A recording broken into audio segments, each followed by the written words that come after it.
So he has this such a bad luck that at least in the first few years, he lives in somewhere close to, like he's on the border of Missouri and Iowa, but it's pretty much as far as Wyoming. So every time he went, his car used to break down in between. I think it was at least happened 3 times or 4 times. But, and these are real, like he used to buy these cars. I think first he bought this car some $1,500 or something. And then something happened and it is costing more to fix it or carry it along. And then he has a cat which he has to carry on. So I think now he's okay eventually. And yeah, one of the guys cheated him. So how was this? Yeah, I don't remember the sequence. They sold him a car, but then they didn't send him a title or something like that. It was a pretty mess. But yeah, but for the last 2-3 years, I don't hear it. But in the first 2 years, I heard this a lot. So that can be bad, yeah. But luckily, my car is doing. Yeah, I don't have to take to mechanic that once. Okay, that's very good. I remember my graduate.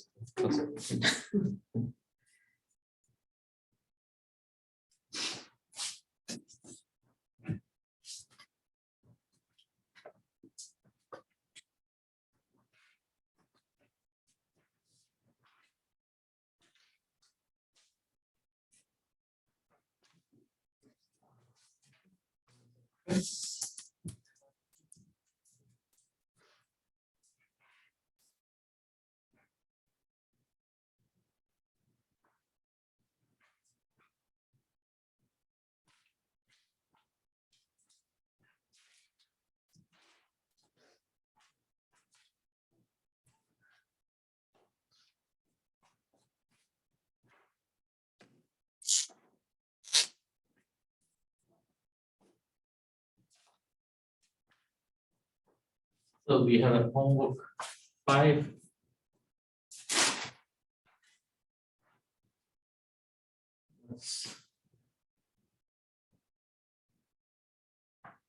Yeah, it should be able to. Huh? I think, yeah, March 15, yeah. That's the first lecture after spring break, yeah. Good bit we will finish now.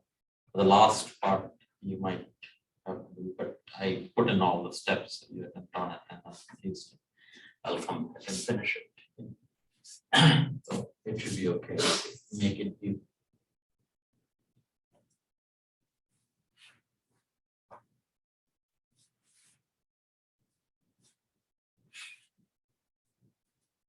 And the first week of spring break, we'll finish this relativity, and then we will start doing electrodynamics.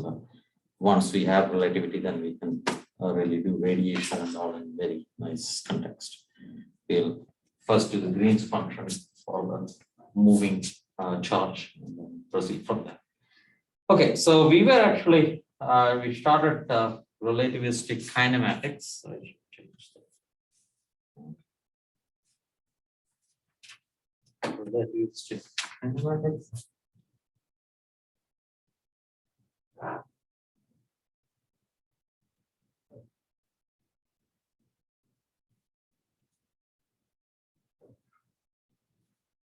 We said we defined fourth position. That's fourth position. That's CT and the vector x. We said that's x0 and that's x1, x2, x3, and so on. Hopefully, remember that. And one of the conclusions we made with that is that the f square is equal to minus c square dt squared times gamma squared.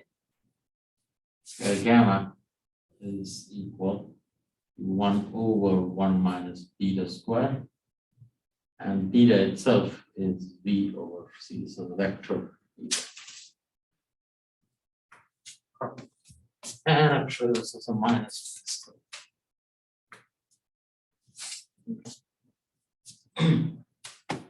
So that's a position. Then we talked about for velocity. We defined U alpha is equal to minus C times dx alpha over ds. So C is just for the dimensions. Why minus? There was no minus, right? No minus.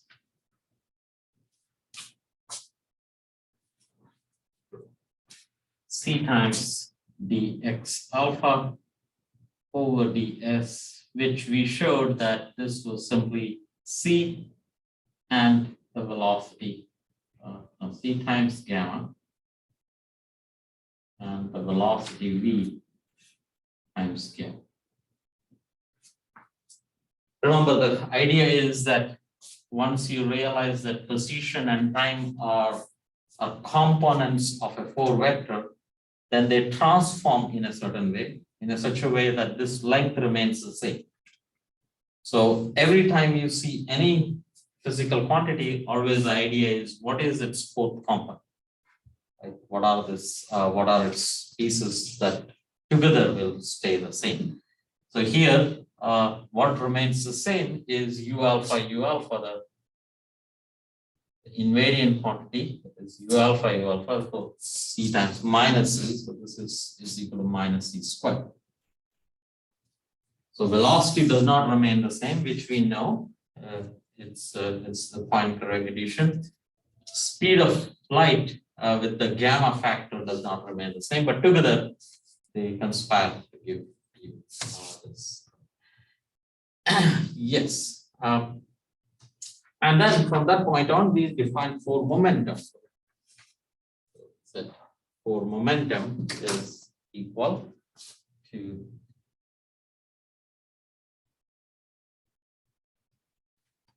that d square gamma square multiple or divide.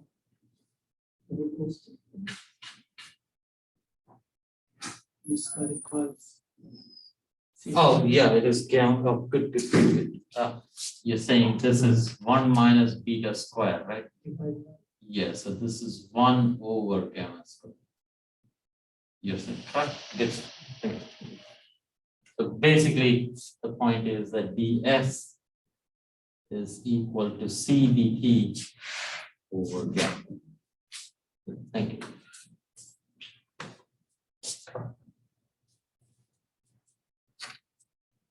Thanks for keeping a watch. Yeah.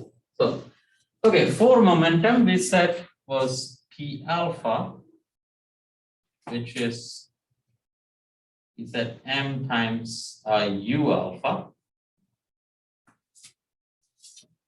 And that's a definition, but now U alpha is this, so this is MC gamma, and this is MV.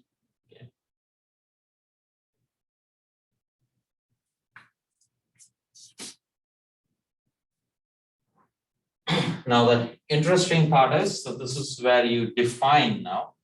You define this. This is pretty much because we haven't defined the energy in relativistic physics and the momentum.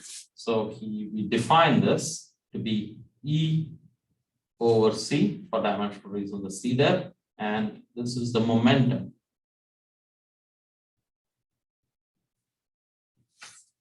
Okay. So definitions, P relativistic momentum is mv. Of course, m times v is the classical momentum, but from this point on, we will never only sometime we will have to talk about what is the limit.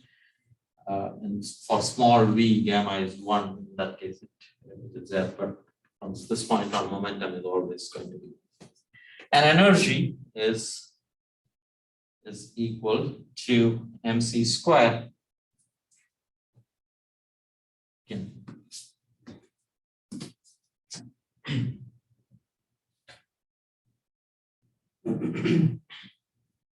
question. Yes, please.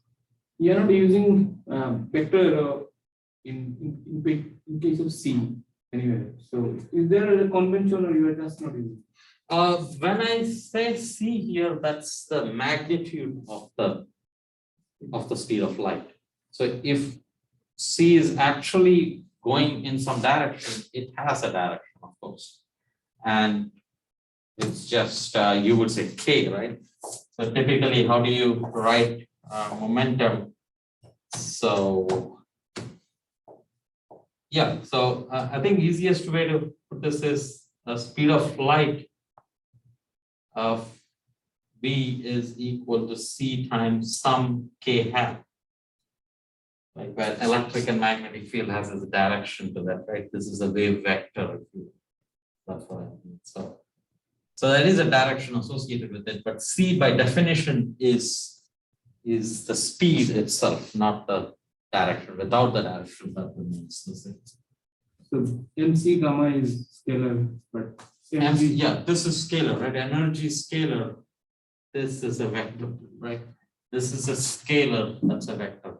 Now, remember, scalar and a vector now has an interesting definition. Yeah, digression, right? What is a scalar and a vector? How do you define a scalar and a vector? Suppose. Scalar has only magnitude. The direction. And vector. So that's it. Okay. I mean, at some elementary level, that's a good definition. But when you reach here, so then let's say at some point you say that what's a scalar is so scalar is something that has one property. So let's say phi. Okay, and it typically depends on X also, right? It depends. So it's a function.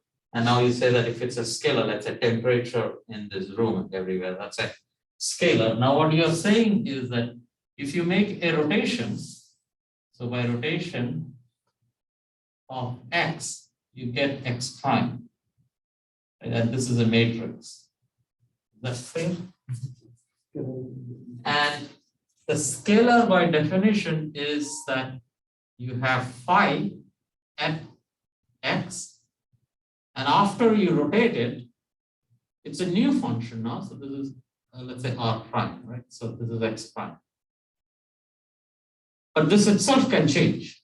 Right? The function itself can change, but in such a way that the value of the function at, let's say, this point, and in the new rotated frame, the value of the function at that point is the same. The function itself can change, X itself changes, but in such a way that at each point you have the sense, right? So notice rotation comes into picture. So it is with reference to rotation. Like what doesn't change? It's with respect to rotation, something doesn't change. So what's a vector then? So what's a vector? Vector. Now you would say in at some elementary physics level, you say something that is a direction and a magnitude. That's what you would define as a vector. But here it will be in the context of rotation. Notice everything is with respect to rotation. There's three pieces, any three quantities, V1, V2, V3. It doesn't matter what it is. There's apples of three kinds, let's say. They rotate. So now make this a vector V, or denote this as a vector. And now you say that V prime under rotations have exactly the same property as you have X prime. So there is a one-to-one correspondence. You say there's a mapping, right?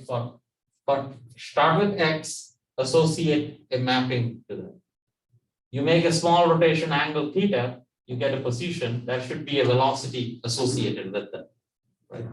Another velocity, there should be a one-to-one mapping between all these points. You do something here, the same thing happens there. Right? It could be force, for example. It doesn't have to be velocity, force, angular momentum. These are all vectors. So they all behave in the same way when you rotate. So when you turn your car, all of them do the same way. in a different space. They're all in different space, but there's a one-to-one mapping, right? That's your vector. Often you say that, okay, what do you mean by position vector?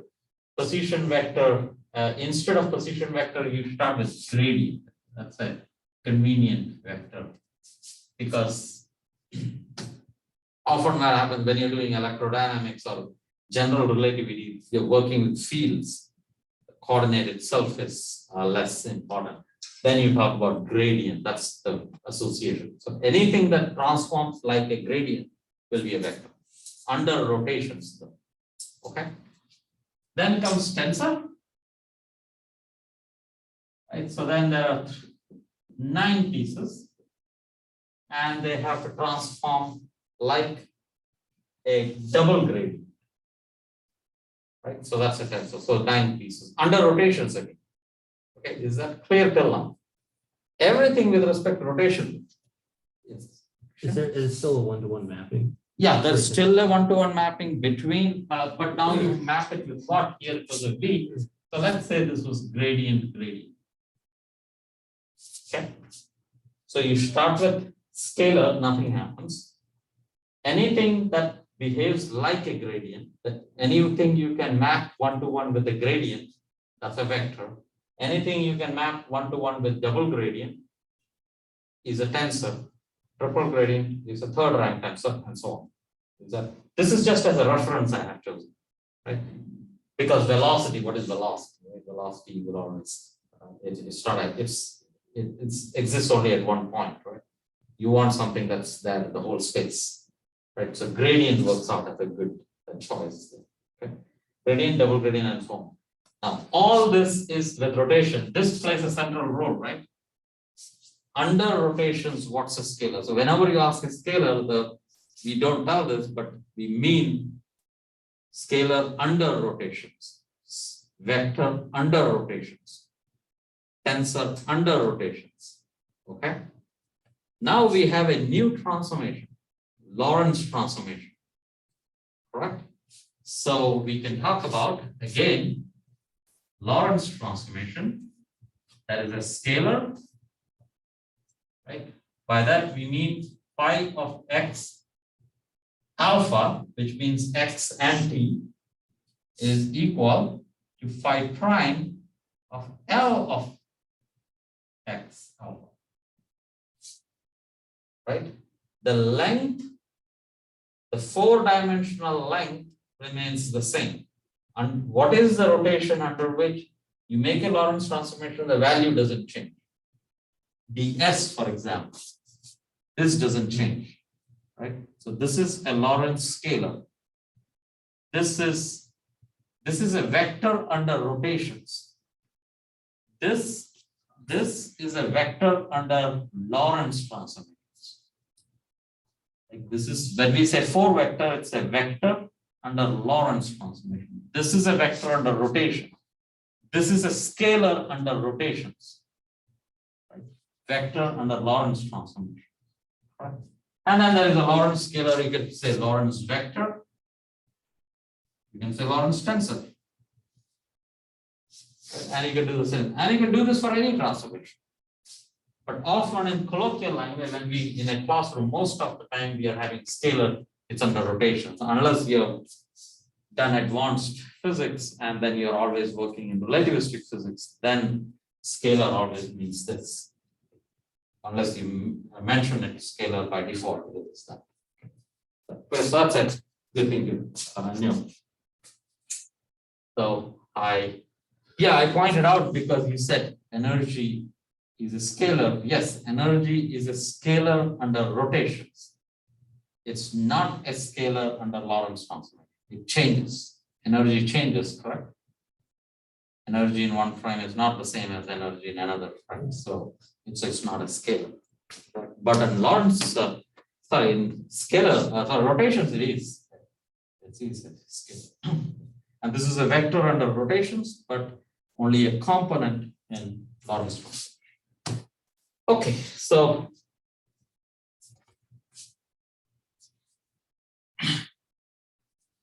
But because we have this nice feature that's u alpha is equal to minus c squared, we also have p alpha is equal to minus m squared c squared, because u alpha. But p alpha is also equal to, you can start from here. So it is E over C, so that's P0 plus P1 or PI, right? 1, 2, 3, right? The vector, right?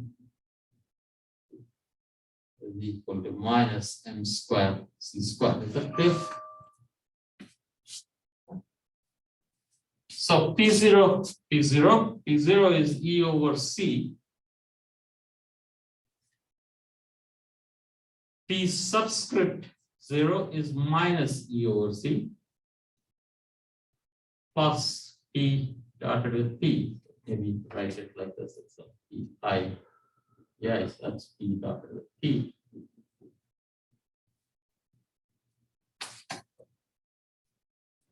And you immediately see that energy squared is equal to P squared C squared plus M squared C raised to 4. And yeah.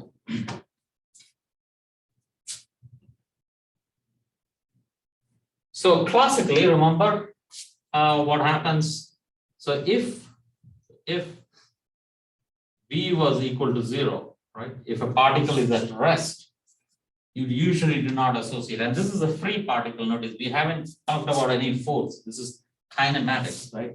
There is no interaction energy. So there is one particle moving freely inside. So that is all we are talking about. There is no force or we're not talking about interaction energy. So if V is equal to 0 in Newtonian physics, you would say energy is 0. No kinetic energy, no potential energy.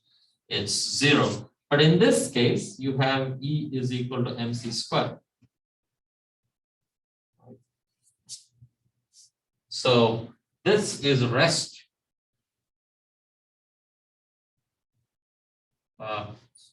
So rest mass energy.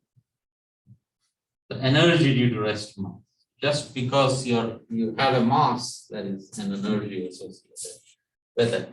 So if you want to really talk about kinetic energy, then you have to subtract this energy, right? So that's what you would do. So kinetic energy then would be good to say the energy, because the total energy, right, and subtract out this mc squared. Right, that would be your kinetic energy. And let's see what that is equal to. So energy is this. So this is energy is P squared C squared plus M squared C raised to 4 minus MC squared.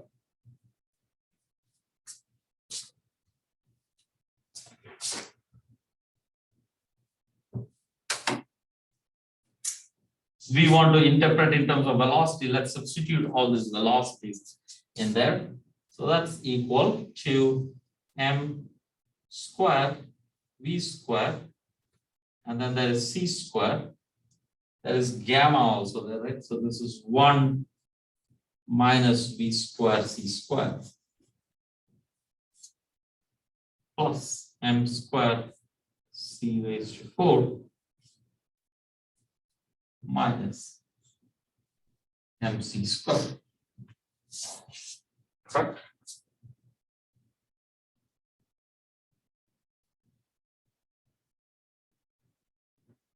Okay. There is an m in each term, so let's pull this out. Mc squared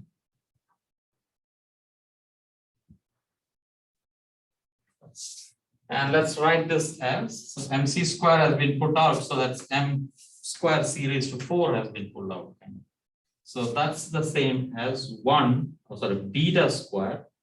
Beta, remember, is V over C, divided by 1 minus beta squared inside a square root. And that's plus 1, and then that's minus 1. That's your kinetic energy, but let's process this. This is a little simpler, or let's put interpretation in here.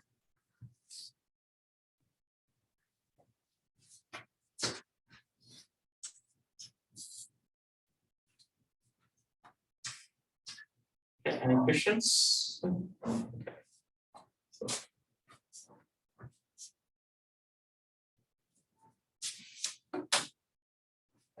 K is equal to mc squared. This can be simplified, right? If I make the denominator the same, then this is 1 minus beta square in the numerator.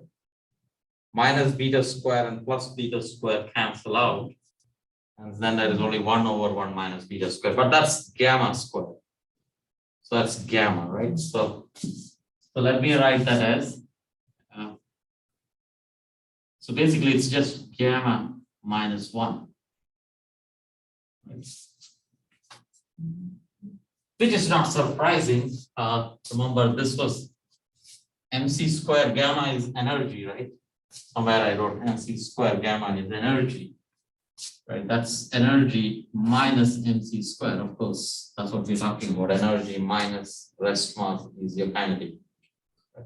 But let's, in this form, it is nicer. So this is mc square. Let me go back to this. And this is 1 minus v square over c square. Let me write this again in that form. Went back here. Okay. Oh, that's correct, right? Okay. Let's now talk about situations where V is very small, because there the kinetic energy we know is mv. Right? So here there is C everywhere. So how does this work? So let's talk about a situation where V is very much small compared to C. That means V over C is very much small compared to 1. So I can series expand that then. That's equal to mc square. 1, the leading term is 1. Then there is 1 by 2 here, but then it's minus 1 by 2. And there's a minus 1 here. So this is plus 1 by 2 b squared over c squared.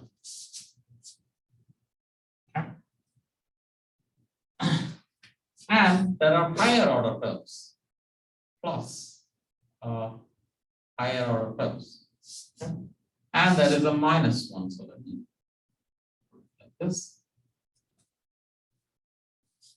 Is that clear for the notation? Yeah.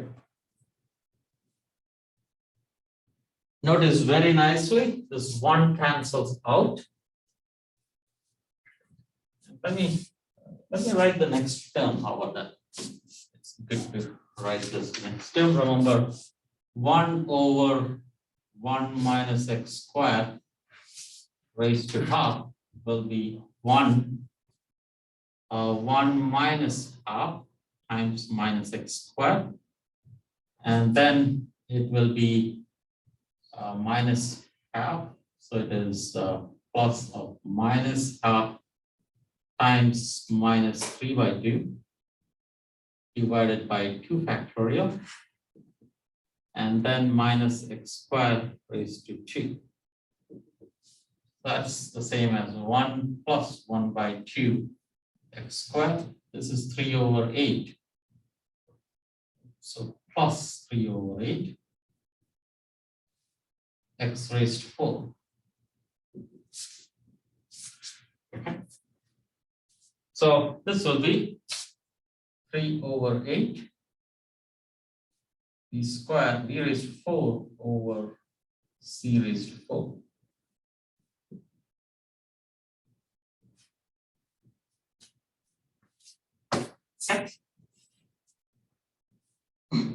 the 1 cancels out correctly, and that's equal to now c square cancels out. That's important because the first leading term in this is half mv squared. That's your correct kinetic energy that we know in classical mechanics. What's the next term is equal to plus 3 by 8 c squared, so that's m v raised to 4 times c squared. That's the correction to kinetic energy if you are going reasonably fast. Like usually this is tiny, so it doesn't really matter. But there is all this correction. But the correct full expression is this, of course. So you can directly use that. But if you want the correction, that's what it is. Okay, so that's your kinetic energy. So we know how all this fits in. Let's go back and yeah, so now we have momentum, and let's go back and actually talk about we have 4 position, 4 velocity, 4 momentum, why not 4 acceleration? Right, so let's talk about 4 acceleration.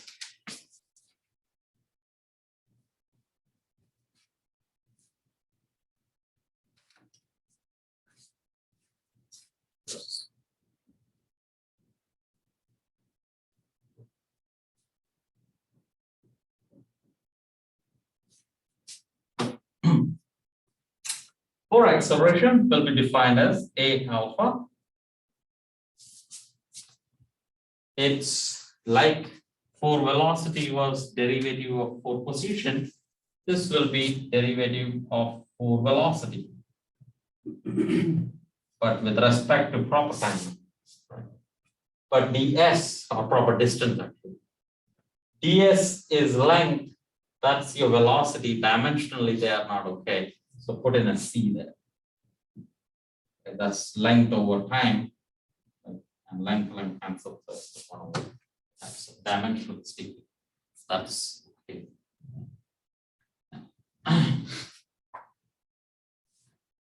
Whenever we want to do this, like last time, we just want to convert it into time. So this A alpha will be equal to c times, instead of doing with s, let's work with t. That's d by dt of u alpha. U alpha we said is c times gamma and v times gamma. Right.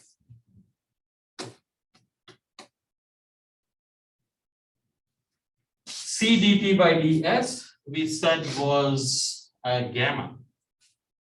So this is equal to gamma times, now we have time derivative. So this is the c is there inside, right? So there is a c here. So, or let me write it like this: d by dt of c times gamma and d by dt time derivative, not the proper time derivative. Clear? A standard relation.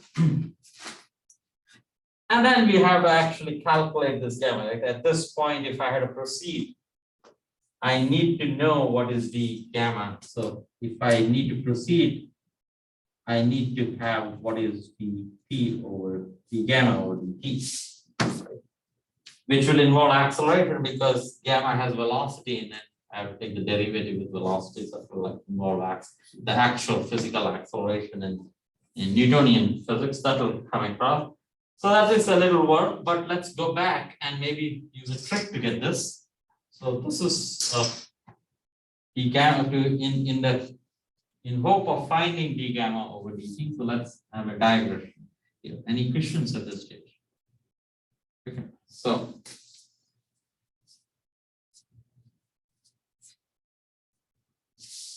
let's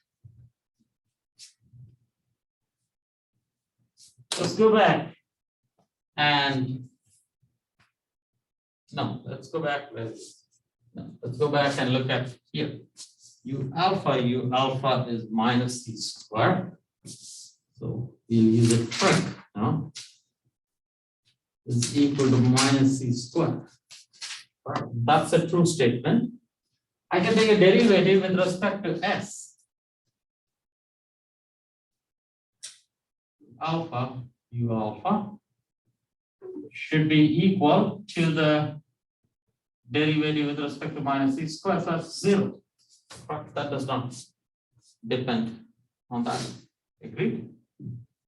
So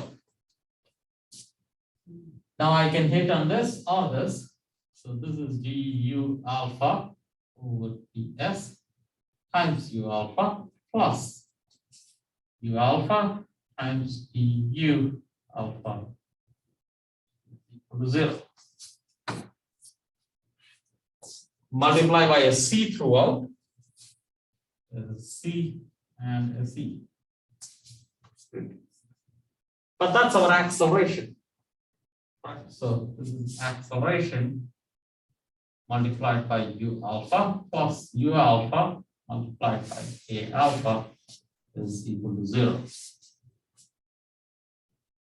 I can do the conversions from u alpha up to down, like use the dynamics, and we can show that u alpha, a alpha is the same as u alpha times a alpha, because it only loses a sign when you go from down to bottom, right?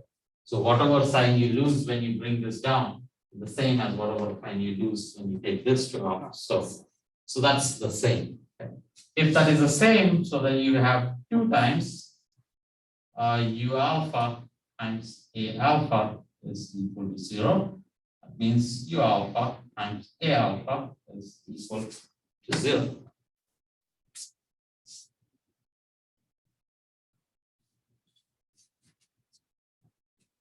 We already showed that u is a time-like vector. So we showed that u is a time-like vector. So that's your time, that's your z, let's say. U sits here, u alpha. And it's a time-like in the code, it's time-like. Like its time piece is always greater than the position piece. Or what that means is that c is always greater than v gamma, right? This piece is always greater than that. So that's the whole idea that velocity is left. But if it is orthogonal, what that means is that a is in this region. That means its space components, it doesn't mean anything with space itself, right? This is in different dimensions altogether. The spatial components of a is always larger than the time component of acceleration. That's what. So this implies, right? So if u alpha is less than 0, this implies that then a alpha is greater than. That means it is this origin. That's not very obvious, right? And let's say the quiz. It's a very neat exercise. Basically, what you should do is you should go to the rest frame. If you go to the rest frame, there exists a frame in which u is purely time-like. And in that rest frame, you can conclude something about the acceleration. Should I go through that? Should, okay. Yeah, so let's let me do that.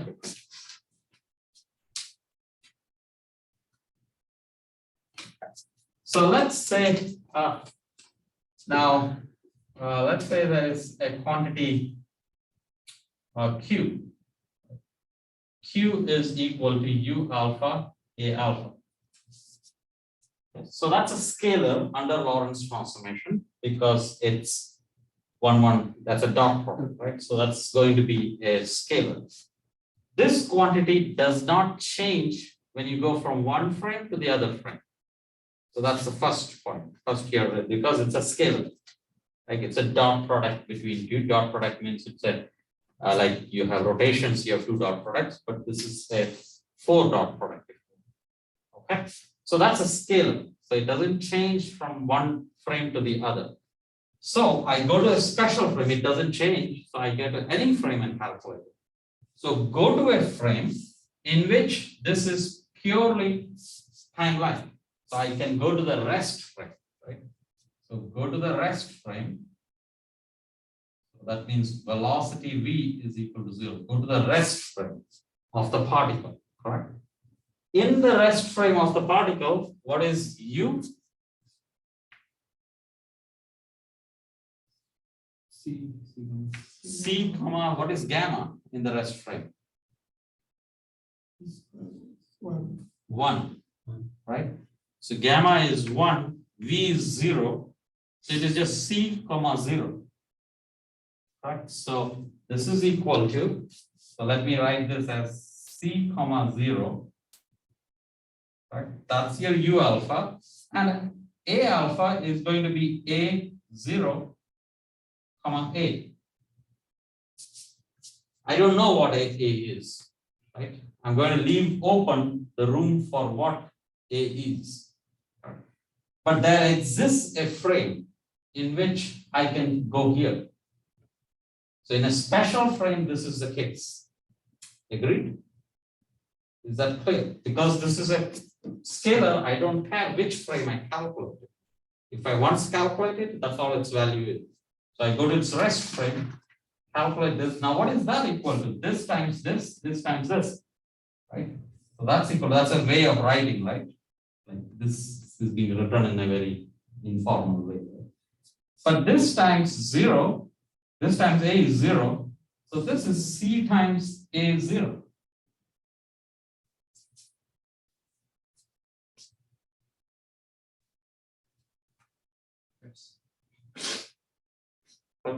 Clear?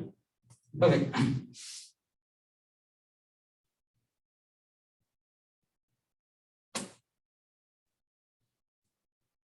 Okay. And then what do I do?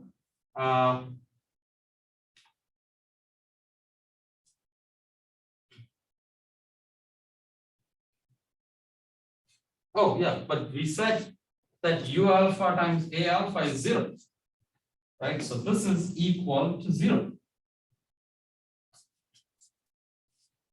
But c is not 0. So a 0 is 0, right? So that implies that a naught is equal to 0. Correct? So there exists one frame in which a alpha, so there exists a frame, right? Not everywhere. There exists a frame where a alpha is 0, comma a. If in one frame it is space-like, then in every frame it has to be space-like. Right? Because this means that a alpha in this frame is plus a squared. If in one frame it is like that, then it's in every frame it is space-like. So that implies that this is a alpha is space-like.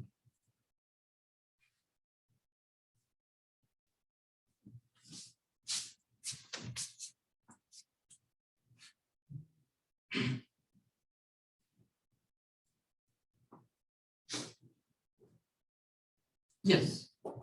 So A0 is like the acceleration of time. Is No, that- not acceleration of time. It is the, okay, we haven't said A is the acceleration of time. We just said that this is some combination of quantities which has the dimensions of acceleration. That's the best we can say.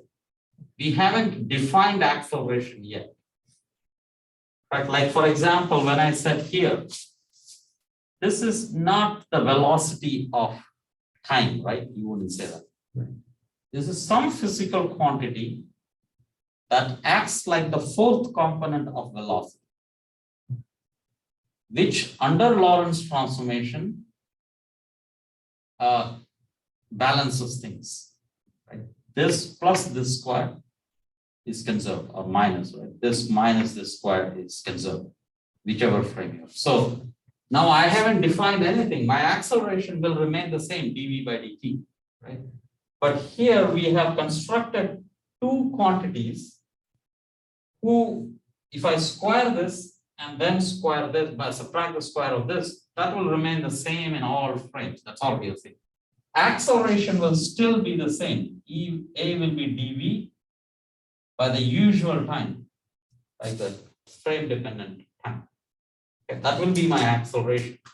But this is some combination of constructions which remains the same under the Lorentz transformation. And the zeroth component, this piece here, goes to zero. But then if that piece goes to zero in one frame, that means in every frame that has to be less than the space part. Like this has to be always less than this piece. That's how it means. That's what space like means. Any question? Yeah, sorry. So by saying the space like, we are saying that like under rotations, then it's also scalar. Under rotations, this is a scalar. Yes, A, yeah, the A is- This is a scalar under rotations. Yes, that's correct. Because it is space like A. Not because, yeah, I mean, like you're constructing three space components and a time component, if you want, three quantities and one quantity. So, I think your question, broader question is, if I anytime have, let's say, a vector v, right? 4 vector v. Let's not say v, let's say q, right? And I have q0 and q. The question you're asking is this always a vector under rotations or not? I don't know. Not necessarily. Like even this is not a rotation, right? For example, v is a vector. V times gamma is not a vector, correct? Because this changes, gamma changes from frame to frame. But under rotations, it will be the same. Yeah. So it is under rotations, it will be the same. I think it is. Yeah. I was thinking in my head, right? Oh, that's a counterexample. So I think, yeah, so this is always a vector under rotations. Yes. So that might be a theorem. But I'm thinking of some counterexamples. So probably that is a theorem that the three components of a 4 vector is always a vector under rotations. Yeah, probably correct. Yeah. Okay. Good till now, right? So, yeah. So let's proceed. So this is true, right? This is actually orthogonal. The 4 velocity and 4 vector, the 4 acceleration, the way we have constructed it is orthogonal. So this is 0. So let's use that. And let me keep these things.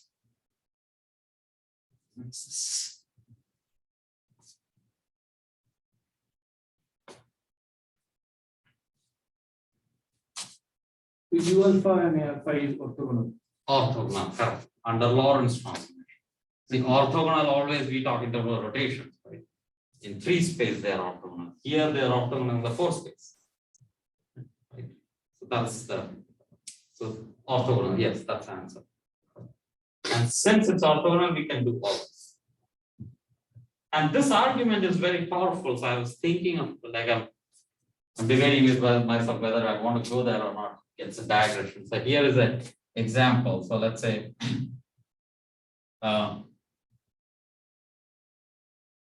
so there is an electron.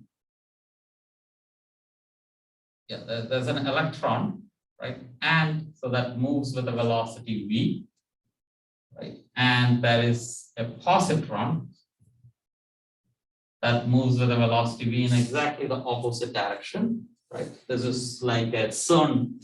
In CERN, there is an experiment where you can have these particles. I think in CERN they don't do that. Probably in SLAC, the linear collider, they do that. Somewhere, one of the places they do this, where electron and positron really come and collide each other.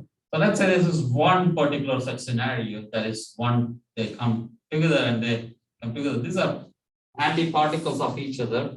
They come together, they can annihilate each other. Like they disappear out of, they don't exist anymore, right? But there is energy, right? There was energy associated with, first of all, the mass of these particles, the energy associated with the mass of the other particle, and kinetic energy also. So there's a lot of energy that has this is no more there, so it has to show up. So what will happen? Right. So whenever this happens, so basically there will be a photon that will go, right? But there is a mistake in that. I claim that the photon cannot go like that. What happens to the momentum? What's the momentum in this frame?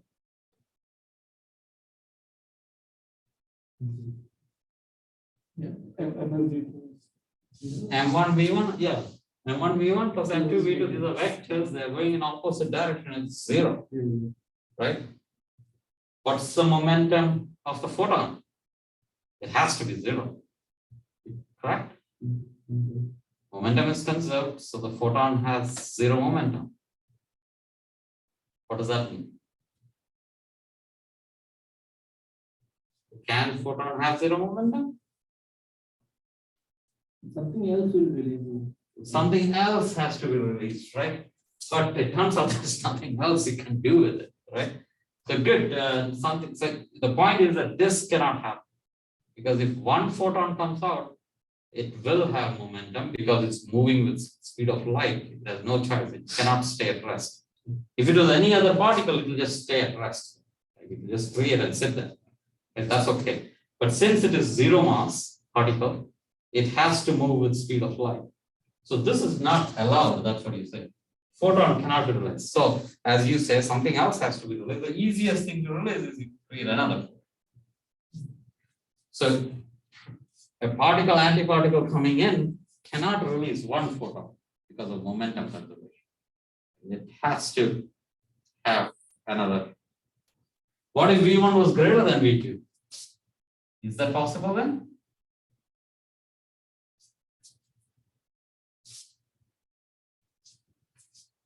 V1 is now greater than V2. Then can you have a photon created? Because now they have non-zero momentum. Now there has non-zero minimum. So what? So you would say, oh, that can be create that. But here is the argument. There is a rest frame. In whichever frame there is a resultant, right? V1 minus V2. I'll go with my frame and set in that frame. In that particular frame, velocity is zero. But speed of light is still non-zero. It doesn't change. So if this cannot happen in one frame, no frame. Like there's always a rest frame in which this will violate. So even if V1 is greater than V2, it doesn't matter. Because this is very relative, right? V1 equal to V, this is very special frame. If I move a little bit, this one gets slower, that gets faster. Right? So no frame is possible. Is that clear? Right? So that's the power of these kind of arguments. Like most of these things, you don't really have to prove this. If you have to prove this, it's a little work. Like you have to do some algebra and show that a photon doesn't exist. So that can be shown, but it's a little bit of algebra, but this is direct, like just by arguments, physical principles, that is impossible to do. Or it has to produce another parts of this. But electron and positron, there is no other possibility. Only possibility that can happen. So it has to have two such photons. Okay. Something like pair production, pair annihilation. Yeah, so exactly. So now if you ask pair production, right? Pair production is the opposite of this. If you have energy, you have to produce an electron and a positron, correct? And then you ask, So whenever you write this symbol, this means one photon. Okay. So one photon has to create a, so when you write an arrow in the opposite direction, that means it's an antiparticle. Right? So this is an positron and this is an electron. So technically this is possible in the, if you write the model in which for quantum electrodynamics, this is possible technically. But then using this conservation principle, they say that no, it's not possible because physical principles do not allow. Is that clear? Because it violates conservation. So the way you would produce this is, so it has to be 2 photons. So this is how it will create. So what it does is that it will first, all this happens at an instant, like all this is in momentum space if you want. And electron comes in, that there is a reaction. So this is a virtual particle and then creates. So that's it.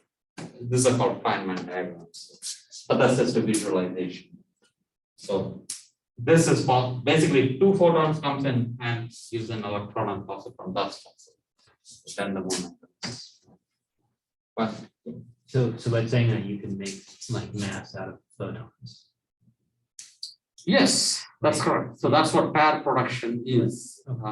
So that's interesting. So now you say that, okay, how do you do this? Correct. Yeah, so here is a motivation for that. So now what happens is that think of when you think of photons, when I say that photons or energy has to create particles, by photons, we need many photons now. Very classical picture of this is electric field. Right? You have an electric field, which is basically a bunch of lot of photons. So that's what we mean by photons. So let's think of air. Correct. So air is having a proton and an electron, not a positron and an electron. You're talking about an atom, right? So this is a proton and an electron. This is an atom. Like we'll come to electron positron very soon. Right? This is neutral. Atom is neutral, so as far as electric field, this is invisible to it. But you apply an electric field to this. This will get pulled that side. This will pull this side. Right? And if the electric field is large enough, like if it is greater than about 10⁶ Newton per coulomb, okay, what happens? This will actually break apart. A normal hydrogen atom, if this was about 10⁶ Newton per coulomb, that breaks apart. Where do you see this? This is what lightning is. Okay, lightning basically clouds gets charged positively. Clouds gets charged positively. Earth's surface gets negatively charged. There are these air molecules in between. The electric field becomes very large. It keeps growing. The moment it reaches a threshold, like usually it's about 10⁵, 10⁶. Right? The atoms basically tear apart. Right? And the moment atoms tear apart, these are positive charges. The negative charges will come and neutralize it, and that's a cascade. It immediately goes away. You don't have to go really to the lightning. Every time you get a static electricity, when you remove your sweater, there's a small tiny spark that comes out. That's the same thing. At that corner, because it's a corner, usually at the corner, the electric field is very high, right? And the electric field can be large enough that at that particular area of space, that those atoms are basically tearing apart. Right? Happens all the time and very trivial, right? Static electricity, right? Clear? Electric field gets larger than something. Now we take this to another level, right? So we say the same thing, same idea. Electric field has to be greater than something, but now it's real vacuum. So this is real vacuum. But vacuum is not perfect. Like there are electrons and positrons that can pop out of it. So there is an electron and a positron. When we say vacuum, there is a possibility to think of electron and positron come together they disappear. Where do they go? In principle, there is vacuum, right? They become vacuum, right? That means the opposite is that a vacuum can create this. And then you ask, how much electric field do you need to create this? Think of this as an atom. You have to tear this apart. You have to tear the vacuum apart, right? And then you have to do the same calculation where you get the threshold value. Right? This has been calculated. The prediction is that if you do 10 raised to 16 Newton per Coulomb, the vacuum will tear apart. It has not been experimentally tested yet. We don't have such strong electric fields, right? The strongest laser we have is 10 raised to 10 Newton per Coulomb. But then there is also the same, when you do this calculation, you realize that a laser doesn't create paths.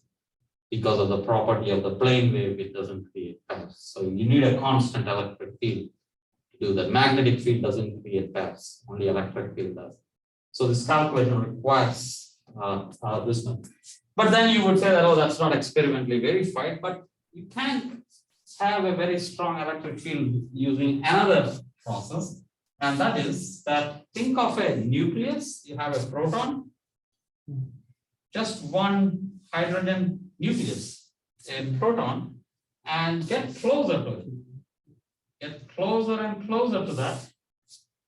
There will be a point when it will reach 10 raised to 16, right? And if you calculate that, you calculate the radius exactly where this becomes 10 raised to 16, that turns out to be the radius of the nucleus that we see. It's about 10 raised to 14 centimeters. Pretty much the radius of the nucleus. And what happens then that it is no more clear what is happening. So basically, the idea is that a point charge, by definition, the vacuum around that will break apart. Just because electric field is so large. So there will be particle-antiparticle paths. So that's the idea. And based on this, you can go ahead and say that as you go put in more and more atoms, so more and more protons, the electric field is getting larger. There should be a threshold value of the highest atomic number you can create, because you will break vacuum again, right? And again, the prediction is about I think it's 137. Is that the reason? Yeah, maybe 127. I don't remember. It might be 137 because I'm not sure. Yeah, about 127. And it's still now, you will notice that even the artificial atoms that they make, there is a limit there. But this is not completely verified. But it's expected that that's will happen. Let me stop here. So we'll do the acceleration terms here. Actually, what I can say is that, yeah, we can postpone the homework to Thursday, because I think I haven't finished completely. So it will be more productive if you guys do it. But work on it and try to think on that. Okay. Yes. So along these lines here, if you like had two atoms approaching each other, okay, Yeah. and then but they wouldn't hit each other, but got close enough to where they're the distance between the nucleus and the electron interacted with each other. That will be a nuclear reaction. Yes, it's possible. Okay. Like that's what they do basically in a CERN. They don't do atoms, they do actually protons. A proton and a proton come together. Or what you are talking about is a Rutherford scattering. What Rutherford did in 1910 is he took a helium nucleus, not a helium atom, helium nucleus, and he put a gold nucleus, or gold foil actually, probably gold foil. So gold was just normal metallic film with thin metallic sheet, and he had a fast moving helium nucleus come and hit on it, and that was the experiment. Is that what you're asking? More so like the electric field being like really high between the nucleus and then the electron cloud. What if those two, if you had two separate atoms approaching each other, the electron cloud interacted with each other? Like, Yeah, they do. But then they nullify each other, right? So the electron is positively charged, or electron is negatively, and proton is positively charged. So outside the atom, there's pretty much nothing. There's no electric field. But as you're saying, as you get closer, they will interact, and that's a very hard thing to learn. I mean, study, because now it becomes a four-body problem. There's an electron, proton. Let's say there is one proton, one electron, one proton. Now it's a four-body problem.